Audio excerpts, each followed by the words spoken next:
एक छोटी सी गांव में एक बूढ़ा गयासुद्दीन अपनी बेटी सलमा के साथ एक छोटे से घर में रहता था। गयासुद्दीन बहुत ही गरीब था। वो जंगल से लकड़ी काट कर लाता और बाजार में बेचकर अपने घर का गुजारा करता था। लेकिन उसके अंदर अब इतनी जान नहीं बची थी कि वो लकड़ी काट सके। उसकी बेटी सलमा बहुत ही सुंदर और होनहार थी। सलमा अपने घर पर सिलाई करके थोड़े बहुत पैसे कमा लिया करती थी।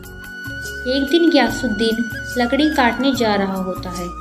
तभी उसकी बेटी कहती है, पिताजी, मैंने आपसे कितनी बार कहा है, अब आपके शरीर में इतनी जान नहीं है कि आप लकड़ी काट सको।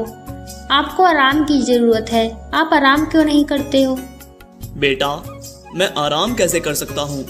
मुझे तुम्हारी शादी भी तो करनी है और फिर उस सूदखोर के पैसे भी तो देने हैं। तुम्हें पता है, मुझे हर वक्त डर लगा रहता है कि कहीं वो सूदखोर पैसे लेने ना जाए। बेटा, वो सूदखोर बहुत बेरहम इंसान है। अगर हमने जल्द से जल्द उसका कर्जा नहीं दिया तो वो हमारे साथ कुछ भी कर सकता है। पिताजी, आप परेशान क्यों होते हो? खुदा जरूर कोई रास्ता निकालेगा। और मैं भी तो सिलाई करती हूँ। आज से मैं दिन रात सिलाई करूँगी, जिससे हम उस सूदखोर के पैसे दे देंगे। बेटी की ये बात सुनकर बूढ़े गयासुद्दीन की आंखों में आंसू आ जाते हैं और बगैर कुछ कहे जंगल की ओर निकल जाता है।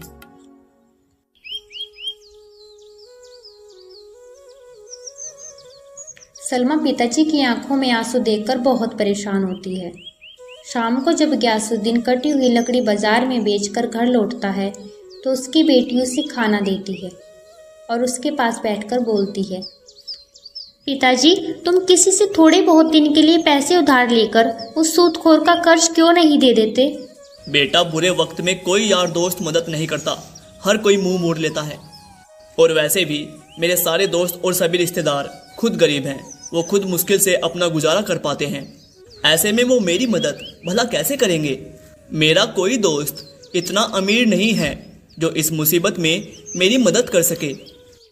लेकिन पिताजी, हमें कैसे भी करके उस सूदखोर के पैसों का इंतजाम करना होगा। वो परसों अपने पैसे लेने आएगा।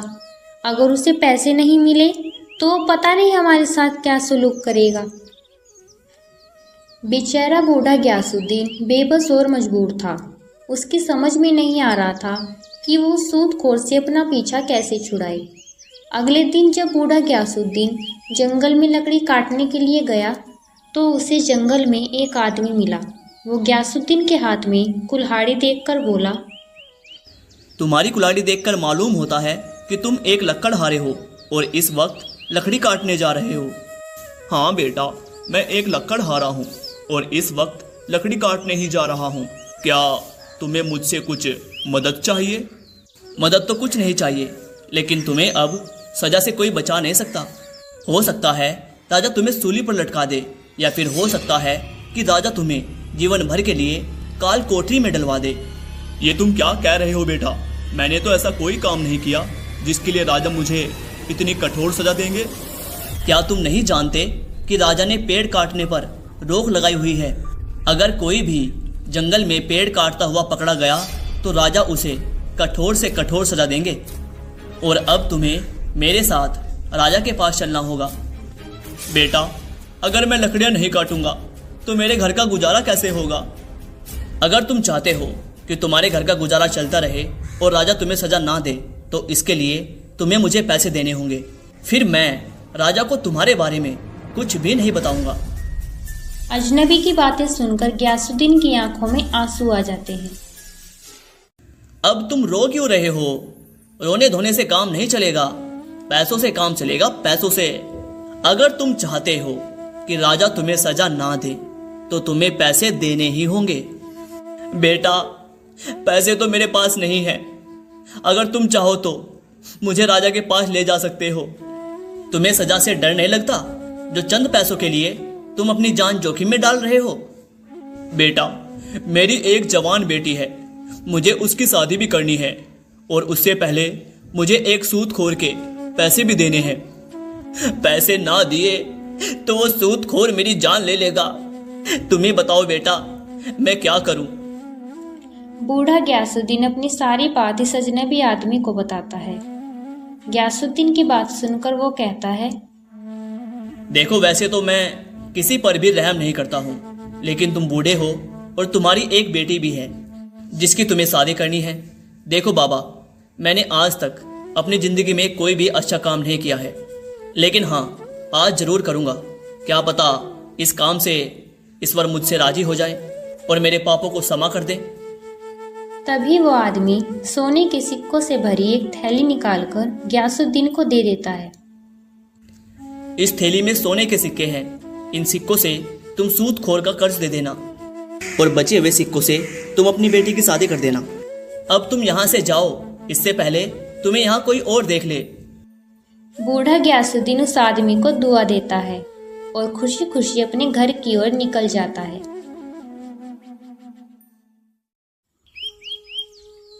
चलते चलते उसे रास्ते में चक्कर आने लगते हैं, इसलिए वो आराम करने के लिए एक पेड़ के नीचे बैठ जाता है। कुछ ही देर बाद उसकी आंख लग जाती है। तभी वहां एक चोर आता है और बूढ़े गयासुद्दीन की सोने के सिक्कों से भरी थैली चुराकर ले जाता है। थोड़ी दूर जाने के बाद जब वो चोर थैली खोलकर देखता है तो खुशी से झूमने लगता है और कहता है, अरे वाह, इतने सारे सोने के सिक्के, आज तो मेरी तकदीर खुल गई। अब मेरे बेबी बच्चों को भूखा नहीं सोना पड़ेगा। इन सिक्कों से तो मेरा सालों का गुजारा हो जाएगा। इतना कहकर चोर अपने घर की ओर निकल जाता है। उधर जब बूढ़े गयासुद्दीन की आंख खुलती है तो वो एकदम अपनी थैली देखता है, लेकिन उसे सोने के सिक्कों की थैली नहीं मिलती। गयासुद्दीन बहुत घबरा जाता है और अपने आप को कोसने लगता है। या खुदा, ये क्या हो गया? ना मैं सोता और ना ही मेरे सोने के सिक्कों की थैली चोरी होती।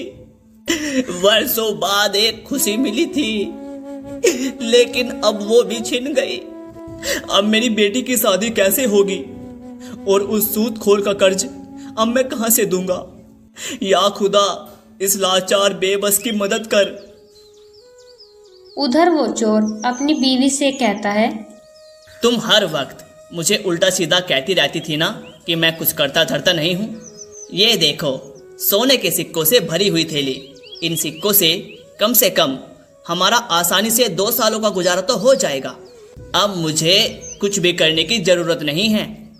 तुम इतने सारे सोने के सिक्के कहाँ से लाए हो? तुम्हारी ये सवाल करने की आदत कब जाएगी? मैं ये सोने के सिक्के कहाँ से लाया हूँ, इससे तुम्हें क्या मतलब? मतलब है, क्योंकि मैं जानना चाहती हूँ, कहीं तुम ये सोने के सिक्के चुरा कर तो नहीं लाए? हाँ, मैं चुरा कर लाया हूँ। एक बूढ़ा आदमी एक पेड़ के नीचे सो रहा था, उसी की जेब से मैं ये सोने के सिक्कों की थैली चुरा कर लाया हूँ। अब तुम चोरी भी करने लगे हो? क्या तुम्हें किसी के सोने के सिक्कों की थैली चुराते हुए शर्म नहीं आई? क्या तुम दूसरों को दुखी करके खुश रहना चाहते हो? वो बेचारा बूढ़ा गरीब आदमी किस हाल में होगा, पता नहीं उसने ये सिक्के किस काम के लिए रखे होंगे और तुम उन्हें चुरा कर ले आए। अरे वो गरीब नहीं है, वो एक मालदार आदमी है। तुम्हें कैसे पता कि वो मालदार आदमी है? तुम जानते हो उसे? मैं उसे जानता तो नहीं हूँ, पर वो गरीब नहीं हो सकता, क्योंकि कोई भी गरीब आदमी इतने सारे सोने के सिक्के लेकर बेफिक्र नहीं सोता पेड़ के नीचे। हमें इस बात से कोई मतलब नहीं है कि वो मालदार है या नहीं। तुम्हें उसके सोने के सिक्के लौटाने होंगे। तुम ये कैसी बेवकूफों जैसी बातें कर रही हो? अब मैं उस बूढ़े आदमी को कहाँ जाके ढूंढूंगा? सटिया गई होगा एकदम। तुम्हें उसे तलाश करना ही होगा। मुझे भूखा मरना पसंद है, लेकिन मैं इन चोरी के सिक्कों से अपने घर का गुजारा नहीं कर सकती। तुम्हें मेहनत मजदूरी करके अपने बीवी बच्चों का पेट भरना चाहिए, ना कि चोरी करके। ठीक है, मुझे पता है तुम नहीं मानोगी। मैं उस बूढ़े आदमी के सिक्के वापस करके आऊंगा। मैं कल सुबह ही निकल जाऊंगा। अब खुश हो तुम? वह चोर सुबह होते ही उस बूढ़े आदमी के सोने के सिक्के वापस करने के लिए उसकी तलाश में निकल जाता है। उधर बूढ़ा गयासुद्दीन जब अपने घर पहुंचता है तो उससे उसकी बेटी कहती है, पिताजी, मैं कब से आपका इंतजार कर रही थी। आज आपको इतनी देर कैसे हो गई आने में? तो बूढ़ा गयासुद्दीन कुछ नहीं बोलता। पिताजी तुम चुप क्यों हो? कुछ बोलते क्यों नहीं? बूढ़ा गयासुद्दीन सारी बात अपनी बेटी को बताता है। उतने में ही सूदखोर अपने पैसे लेने आ जाता है। सूदखोर को देखकर गयासुद्दीन घबरा जाता है। गयासुद्दीन, आज का दिन याद है ना? आज तूने मेरे पैसे देने का वादा किया था। ला, जल्दी से मेरे पैसे दे। सेठ जी, मैंने आपके पैसों का जुगाड़ कर लिया था, लेकिन किसी ने मेरे सोने के सिक्कों की थैली चुरा ली। तूने मुझे बेवकूफ़ समझा है क्या कि जो तू मुझे ये झूठी कहानी सुनाएगा और मैं उस पर यकीन करके तुझसे पैसे नहीं लूँगा? अरे तेरे जैसे मुझे रोज़ 50 आदमी मिलते हैं झूठ बोलने वाले। मेरा समय बर्बाद मत कर। चल जल्दी से मेरे पैसे दे। सेठ जी, मैं झूठ नहीं बोल रहा हूँ, मैं सच कह रहा हूँ। किसी ने मेरे सोने के सिक्कों की थैली चुरा ली। अच्छा, तो जरा तू ये बता, तेरे पास वो सोने के सिक्कों की थैली कहाँ से आई थी? जरा मुझे भी तो पता चले। आखिर तू बुढ़ापे में करता क्या है जो सोने के सिक्के कमाने लगा? गयासुद्दीन चुप रहता है। वो इस बात का कोई जवाब नहीं देता। अब चुप क्यों है? बताता क्यों नहीं कि वो सोने के सिक्के तुम्हारे पास कहाँ से आए थे? तुझे बुढ़ापे में झूठ बोलते हुए शर्म नहीं आती? तू मेरे पैसे ऐसे नहीं देगा। तू मेरे साथ राजा के पास चल। सूदखोर गयासुद्दीन और उसकी बेटी को राजा के पास ले जाने लगता है। रास्ते में जब गांव वाले सूदखोर को देखते हैं तो कहते हैं, अरे देखो, ये सूदखोर बेचारे बूढ़े गयासुद्दीन और उसकी बेटी को राजा के पास लेके जा रहा है। सत्यानाश हो इस सूदखोर का, बेचारे बूढ़े को राजा के पास लेके जा रहा है। पता नहीं राजा इस बूढ़े को क्या सजा देगा। खुदा इस पर रहम करे। भाई, मुझे भी 10 दिन बाद इस सूदखोर का कर्जा देना है। दुनिया मर रही है, पर ना जाने इस सूदखोर को मौत क्यों नहीं आती। कभी बीमार भी नहीं होता, गरीबों पे जुल्म कर करके सांड हो रहा है। सूदखोर राजा के दरबार में पहुंच जाता है और राजा से कहता है, महाराज, करीब 2 साल पहले गयासुद्दीन ने मुझसे कर्जा लिया था और आज के दिन इसने मेरा कर्जा देने का वादा किया था महाराज, लेकिन अभी तक इसने मुझे कुछ नहीं दिया महाराज। और ये मुझसे झूठ बोल रहा था महाराज कि इसने मेरे पैसों का इंतजाम कर लिया था, लेकिन उससे पहले ही कोई इसकी सोने के सिक्कों की थैली चुरा कर ले गया। तुम ऐसे आदमी को कर्जा देते ही क्यों हो जो चुका न सके? हैं? महाराज, ये मेरे सामने आकर रो रहा था तो मुझे इस पर तरस आ गया, वरना मैं ऐसे लोगों को कभी कर्जा देता ही नहीं हूं महाराज। पूरी बात सुनने के बाद राजा बोला, यहाँ के कानून के अनुसार जो भी व्यक्ति ठीक समय पर अपना कर्जा नहीं चुका पाता, उसके घर के सभी सदस्य कर्जा देने वाले की गुलामी करेंगे जब तक कि वो अपना कर्जा ना चुका दे। राजा का फैसला सुनते ही बूढ़ा गयासुद्दीन डर से कांपने लगा, क्योंकि अब उसे और उसकी बेटी को सूदखोर की गुलामी करनी पड़ेगी। लेकिन मैं गयासुद्दीन की उम्र का लिहाज करते हुए मैं गयासुद्दीन को कर्जा चुकाने के लिए 1 दिन की मोहलत और देता हूँ। अगर गयासुद्दीन तुमने 1 दिन के अंदर अनवर का कर्जा नहीं दिया तो तुम्हें और तुम्हारी बेटी को अनवर की गुलामी करनी होगी। राजा का फैसला सुनने के बाद सूदखोर गयासुद्दीन के साथ उसके घर चला जाता है और गयासुद्दीन से कहता है, गयासुद्दीन, जब तू मेरे पैसे 2 सालों में नहीं दे सका तो 1 दिन में कहां से देगा? तू एक काम कर, अपनी इस खूबसूरत बेटी की शादी मेरे साथ कर दे। तेरी बेटी मेरे साथ राज करेगी, राज, और मैं तेरे साथ भी अच्छा बर्ताव करूंगा। मैं तेरे जैसे सूदखोर के साथ कभी शादी नहीं करूंगी। तू बेरहम है, लोगों पर जुल्म करता है। तो ठीक है, फिर अगर तेरे इस बाप ने मेरा कर्जा 1 दिन के अंदर नहीं दिया तो तुम दोनों मेरे गुलाम हो जाओगे, और मैं तेरे इस बूढ़े बाप से इतना सख्त काम लूंगा कि इसकी रूह कांप उठेगी। अब मैं जा रहा हूं और 1 दिन बाद ही आऊंगा। इतना कहकर सूदखोर वहां से चला जाता है। फिर सलमा अपने पिता से कहती है, पिताजी, 1 दिन के बाद हम इस मनुष्य का कर्ज कहाँ से देंगे? अगर हमने इसका कर्ज नहीं दिया तो ये हमारे साथ बहुत जुल्म करेगा। पिताजी, मैं तुम्हारे ऊपर जुल्म होते हुए नहीं देख सकती। इस जालिम ने बहुत से लोगों को परेशान किया है। इसने किसी का घर छीन लिया तो किसी की जमीन छीन ली। पिताजी, अगर आपकी इजाज़त हो तो मैं इस मनुष्य सूदखोर के साथ शादी कर लेती हूँ, वरना ये तुम्हारे साथ बहुत बुरा सलूक करेगा। नहीं बेटा, तुम इस सूदखोर से बिल्कुल शादी मत करना। शादी तो क्या, तुम इसके बारे में सोचना भी मत। बेटा, अगर हमारे मुकद्दर में इस सूदखोर की गुलामी लिखी है तो हम इससे भाग नहीं सकते। लेकिन पिताजी, वो सूदखोर बहुत बेरहम है। उसे किसी पर तरस नहीं आता। वो तुम्हारी उम्र का भी लिहाज नहीं करेगा। बेटी, तुम चिंता मत करो, खुदा जरूर कोई रास्ता निकालेगा। इतना कहकर बूढ़ा गयासुद्दीन जंगल की ओर निकल जाता है और उसी पेड़ के नीचे जाकर बैठ जाता है जहां से उसके सोने के सिक्कों की थैली चोरी हुई थी। वो देर तक टकटकी बांधे आसमान की तरफ देखता रहता है और ना जाने क्या क्या सोच रहा होता है। उसको कुछ समझ नहीं आ रहा था कि वो अब करे तो क्या करे। उतने में ही वो चोर बूढ़े गयासुद्दीन की तलाश करते हुए वहां आ जाता है और बूढ़े गयासुद्दीन को पेड़ के नीचे बैठा देखकर बहुत खुश होता है। फिर वो गयासुद्दीन से कहता है, बाबा जान, तुम्हारी हालत देखकर ऐसा लगता है जैसे तुम बहुत बड़ी मुसीबत में हो। तुम मुझे अपनी परेशानी बता सकते हो। मुझसे जो हो सकेगा मैं तुम्हारी मदद जरूर करूंगा बाबा जान।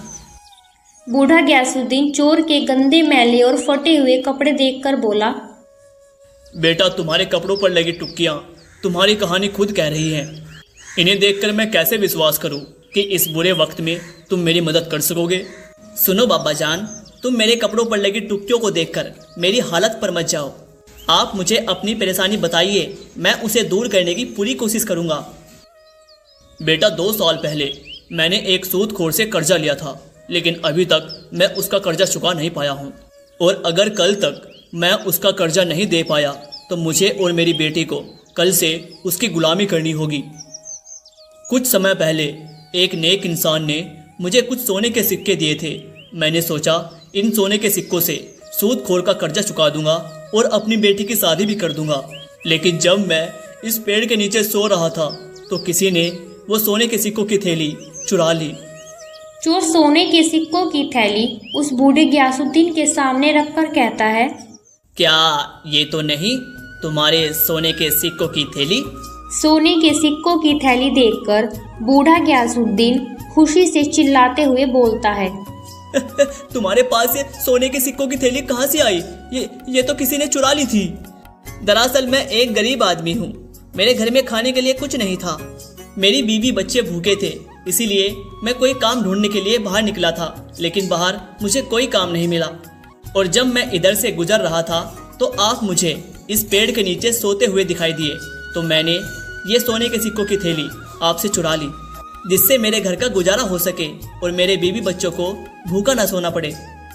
लेकिन मेरी पत्नी ने कहा कि मुझे भूखा मरना पसंद है, लेकिन चोरी के सिक्कों से अपने घर का गुजारा नहीं कर सकती।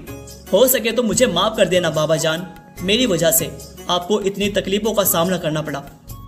कोई बात नहीं बेटा, तुमने मुझे ये सिक्के लौटा दिए, इसीलिए मैं तुम्हें माफ करता हूँ। अब मैं इन सिक्कों से उस सूदखोर का कर्जा दे दूंगा और बचे हुए सिक्कों से अपनी बेटी की शादी करूंगा। बेटा, अब मुझे चलना चाहिए। मुझे जल्दी से जल्दी उस सूदखोर का कर्जा देना है। अब बूढ़ा गयासुद्दीन अपने घर चला जाता है और अपनी बेटी को सोने के सिक्कों की थैली दिखाते हुए कहता है, ये देखो बेटा, ये वही सोने के सिक्कों की थैली है जो चोरी हो गई थी।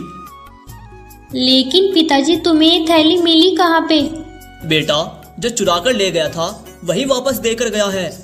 उसकी पत्नी बहुत नेक औरत है, उसी की वजह से ये सब हुआ है। मैंने कहा था ना, खुदा हमारी मदद जरूर करेंगे। पिताजी, ये तो बहुत अच्छा हुआ। मैंने कहा था ना, खुदा जरूर कोई रास्ता निकालेगा। अब हमें इस जालिम से छुटकारा मिल जाएगा। इतने में ही सूदखोर वहां आ जाता है और बूढ़े गयासुद्दीन से कहता है, गयासुद्दीन, एक दिन तो बड़ा जल्दी गुजर गया। अब तुम और तुम्हारी बेटी तैयार हो जाओ मेरी गुलामी करने के लिए। अब भी मौका है, अपनी बेटी की शादी मेरे साथ कर दे। तेरी बची खुची जिंदगी सुख के साथ कटेगी। तुम्हारा क्या ख्याल है मेरी ख्वाबों की मलिका? क्या तुम अपने बूढ़े बाप पर जुल्म होता देखना चाहती हो? चुप रहे, अपनी गंदी जुबान से मुझे मत बुला। खुदा के होते हुए तुम हमारा कुछ नहीं बिगाड़ सकते। ये लो सोने के सिक्के, इन्हें बेचकर अपने पैसे ले लेना और अब यहाँ से दफा हो जाओ। अरे वाह, सोने के सिक्के! जिस कर्जे का इंतजाम तू 2 सालों में नहीं कर पाया वो तूने कुछ घंटों में कर दिया। कहाँ से आए तेरे पास ये सोने के सिक्के? तुम्हें इस बात से क्या मतलब? तुम्हें तुम्हारा कर्जा मिल गया, अब निकलो यहाँ से। ग्यासुद्दीन की बात सुनकर सूदखोर गुस्से से दमदमाता हुआ वहां से चला जाता है और फिर बचे हुए सिक्कों से ग्यासुद्दीन अपनी बेटी की शादी कर देता है। उसके बाद बूढ़ा ग्यासुद्दीन और उसकी बेटी खुशी खुशी अपना जीवन बिताते हैं।